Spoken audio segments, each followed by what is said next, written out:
নিয়মিত সকল ধারাবাহিকের আপডেট পেতে আমাদের চ্যানেলটি সাবস্ক্রাইব করে রাখুন। মিঠিচোরা ধারাবাহিকের আগামী পর্বে দেখানো হয়েছে স্রোত রায়ের সাথে দেখা করতে রায়ের অফিসের ক্যান্টিনে চলে আসে।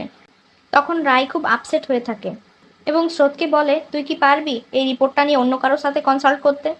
তখন স্রোতের তার স্যার ডক্টর সেনগুপ্তর বাবার কথা মনে পড়ে। স্রোত রিপোর্টটা নিয়ে ছুটে দৌড়ে তার আঙ্কেলের বাসায় চলে যায় এবং রিপোর্টটি দেখে তিনি অবাক হয়ে যান এবং স্রোতকে বলে, এই রিপোর্টটি দেখলে প্রথমেই ভাবতে পারে রুগী প্রেগনেন্ট। তখন স্রোত বলে, না না আঙ্কেল, আমার দিদি তো প্রেগনেন্ট নয়। তখন ডক্টর আঙ্কেল বলেন, তাহলে বলো তো এটা কোন রোগের সিমটম হতে পারে?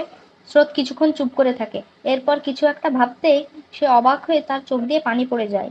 তখন সে ডক্টর আঙ্কেলকে বলে, ওভারিয়ান ক্যান্সার? তিনি বলেন, হ্যাঁ। এটা শোনা মাত্রই স্রোতের পায়ের তলা থেকে মাটি সরে যায়। প্রিয় দর্শক, আপনাদের কি মনে হয় এবার কি হবে রায়ের? সত্যি কি রায় মরে যাবে? অনির্বাণ আর তার পরিবার কখনোই কি পারবে তাদের নিজেদেরকে ক্ষমা করতে? এরকম সব ধরনের সিরিয়ালের আপডেট পেতে আমাদের চ্যানেলটি সাবস্ক্রাইব করে রাখুন। ধন্যবাদ।